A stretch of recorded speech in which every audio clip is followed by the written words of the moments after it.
What's going on, everyone? It's the People's Envoy Updog here with you, and I got a special guest, ValleyFlyin. How's it going, Valley? What's up, guys? How are you? Today, great day. Yeah, good to have you. So excited. This is the first time we've had you on my channel, so that's amazing. I know. I like it. I love it. And we are doing a top 10 plug-and-play characters. Now, these are not mythic characters, because that's just cheating, right? We just fill up a whole top 10 of mythic. I mean, we talk about 5 of the same characters, exactly same character. Why is Odin good? Why is Apocalypse good? So no mythic characters, because you know they're good. Right, exactly. So, non-mythic, let's get into my list here. Ooh, First up, I have Lady Deathstrike. Now, she's I like that. She's my strongest power character. This isn't in any particular order for me anyway. Make sure you go check out Valley's channel too. He's going to cover his list, but this is my list. We didn't end up comparing notes or anything before we recorded this. So no, we might have exactly the same characters or not, but this character may or may not be on my list. So, yeah. Orcus is her main team. Raid's her main game mode. Where else are you plugging and playing her? She's been amazing. She's been amazing in Crucible for me. Sorry. No, that's okay. She's been amazing in Crucible and in War for me, so she's just been great. You know, the extra stats really help. Orcus or outside of Orcus, though? Outside of Orcus, too. Nice, yeah. Okay. Like, I still use her with Weapon X in War, and then sometimes with Cabal and Crucible, so... I like her. I like this pick. I was thinking of picking this character myself. Lot of damage, very good, and like yourself, one of my strongest powered characters in my entire roster. So yep. I like this pick. Lots of bleeds, lots of damage. Oh yeah, did the damage for the Orcus. Now 6 months down the road, it might be a different case, but right now she's one of the tops. No, she's gonna get power creep. She's gonna get power creep 6 months down the road. She's good now. Yep. So build her now. So the second one I have is Agatha with the new costume. Damage. Yeah. I'm all about the damage. That's what gets you efficiency in Crucible. So, so yeah. So same question for you about this character. Great in the raids, great on the Night Stalkers. Where are you using Agatha outside the Night Stalkers and outside the raids? So sometimes in Crucible, and then in War, like different comps as well. She's just great damage. She does the healing too. She has a stun. So yeah. And is she more of an offensive or defensive character for you in War? And are you going back to the Darkhold, or is she still in Night Stalkers, or is she just super random where you use her? I'll do a Darkhold comp sometimes, just make them a little stronger, you know. And then maybe like a Doctor Strange, so he'll summon that Wong and have that synergy, and so that got a little annoying. Have you faced a Doctor Strange recently and they got a Wong up there? Oh yeah, that was crazy. I didn't like that. I didn't like that. Looking forward to that Astral team, lots of damage. Lots of damage. Get through the Night Stalkers thing. She helped. Her damage is what got me through the Vampires challenge. Yeah, my other characters weren't big enough. She was what helped me get through that. Yep, definitely worth building, and she's got tons of health and everything. So. And all those extra pings that she does. I like the pings, exactly. So number 3, another Orcus member, Scientist Supreme. Okay. I think she's a great plug and play because not only does she heal, she can revive. She's got the big stats too. What do you think on that one? What about her ultimate though? Are you using her ultimate when you have non-Orcus characters on there? Because it negatively affects them. Yeah, it's kind of like a double-edged sword where you get slow on your other characters that are non-Orcus, but the enemies also get slow too. So, okay, so you went Agatha. You're using Darkhold. You went Weapon X. And with Lady Deathstrike. Are you using any AIM characters with? No, unfortunately not. No, I'm not. Gravitron. They were monstrosity, you know. AIM was great back in the day, but no, unfortunately, their stats just don't hold up. They're fun back in the day. I would say they're fun back in the day. Yeah. So yeah, I see her value, but I also see her hurting you as well. So a little bit. You're gonna have to go check out my list on my channel to see if you like my list or his list better. Yeah, definitely. So yeah, I think she just has great, if you need a healer or you need somebody to get out an early slow out there, she's good for that. So That's why. And then she's got the stats. And I gotta say, I like targeting her because I don't like characters coming back to life. Right. I know exactly. Lady Deathstrike, Nimrod, those are the ones that have a lot of damn. I usually target her though. So yeah. Who are you usually targeting when you're facing an Orcus? Is it the damage dealers, or you're like me and go the wrong order just because I don't like characters reviving? I'll usually take out like Nimrod or Lady Deathstrike first, and then I'll go for her and just take that risk on the revive or whatever. But I was thinking more for her for offense would be a great plug and play because for defense you can just focus you don't want the AI using the ultimate, right? Yeah, exactly. So number 4. I've got Gladiator. Now, I think he's the best pre-taunt tank in the game just because of everything he does. He prevents vulnerables if he's above 50% health. He has that safeguard and immunity. He's super thick. What do you think on Gladiator?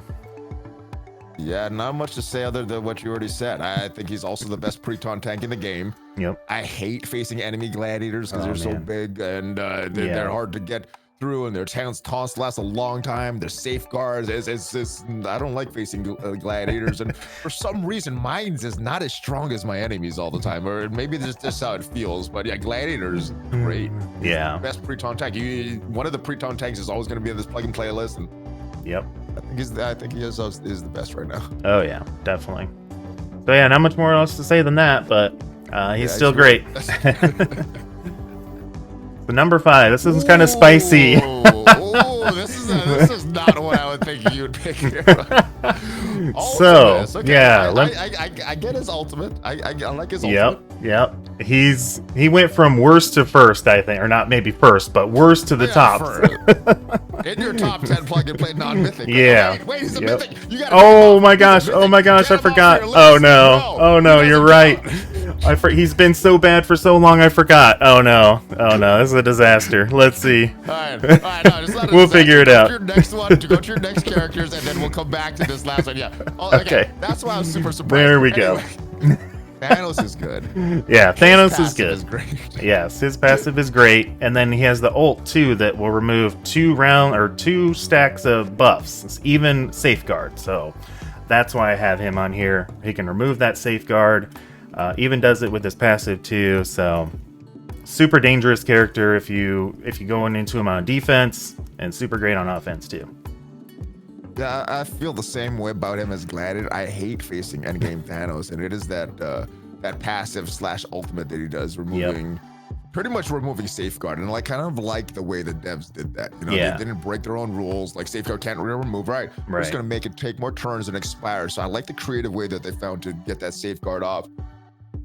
Really good character. Yeah, that passive is you always gotta watch that when you're facing Thanos. Yeah, definitely. So. Yeah, and I do agree with you. Like, they did do a good job of handling that safeguard issue, and I hope they continue to go that route other than just completely, removing it altogether, for safeguard. Yeah.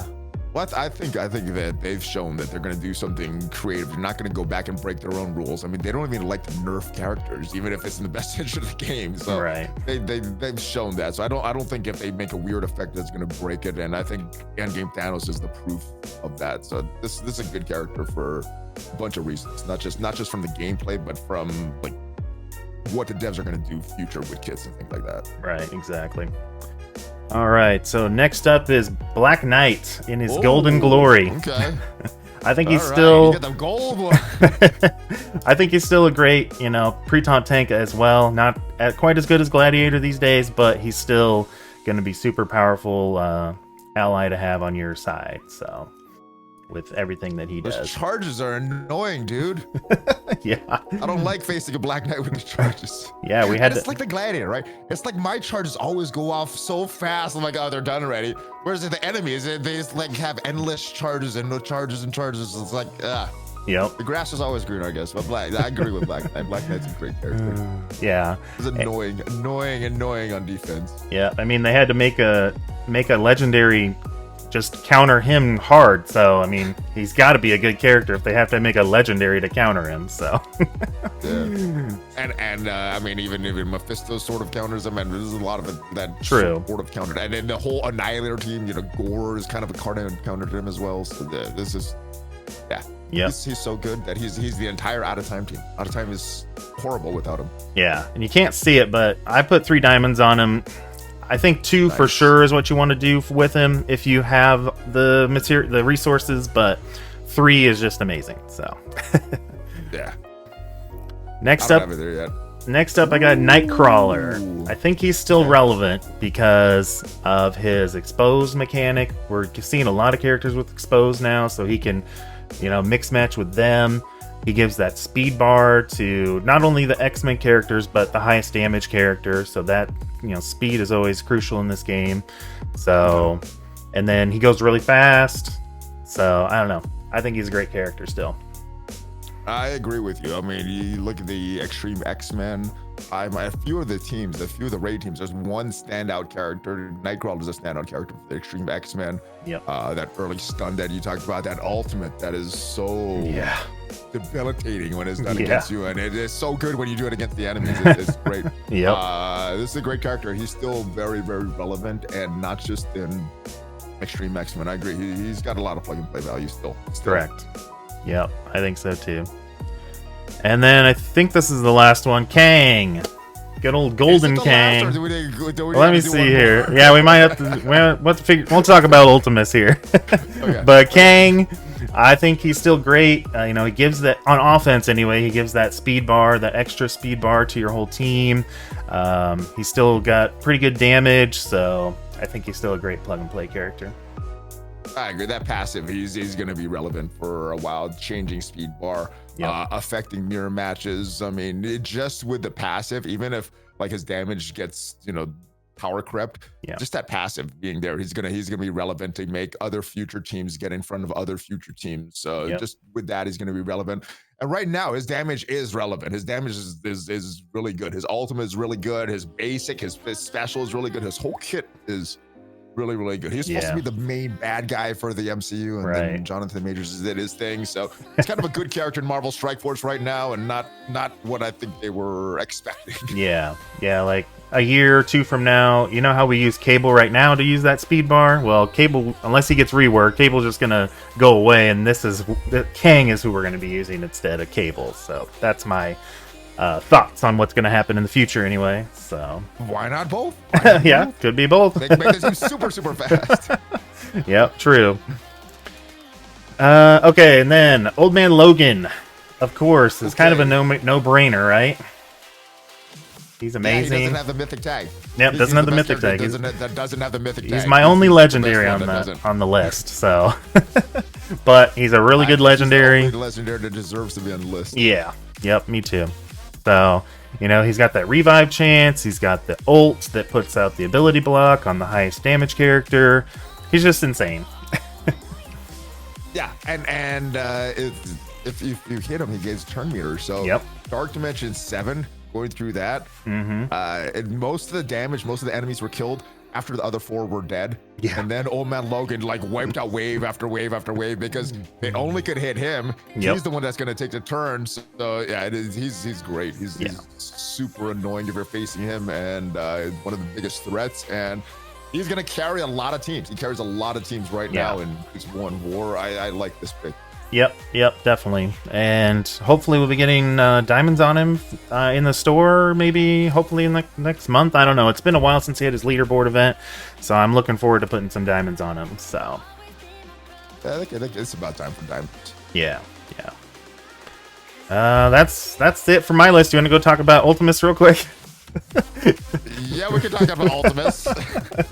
And then we can go to my channel and why my list is better, because I actually have 10 non-mythic characters. Yeah, I completely forgot. He was so bad for so long. I completely forgot he was mythic, but he is still a great... Let's pretend he doesn't have the mythic tag on him.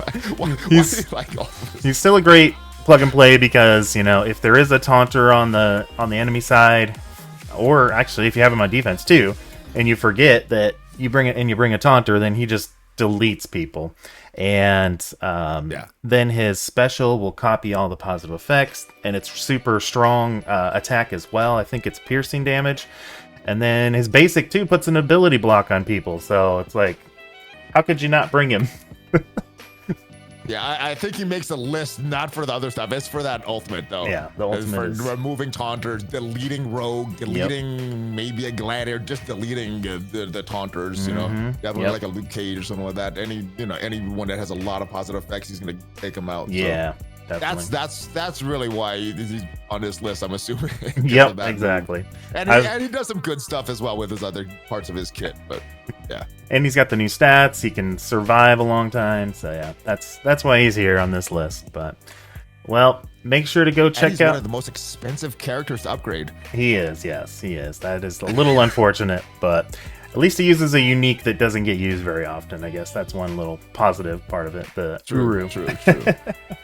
But make sure you go check out Valley's channel. He will have a full 10 characters that are non-mythic, and we'll see whose list is better. Let me know down in the comments. I'm going to reveal it live. You're going to get Updog's live reaction to what my list is. All 10 of them. Yep. All right. We'll see you then. Thanks for joining me, Valley. Appreciate it. Thanks, brother. Thanks for having me on, brother.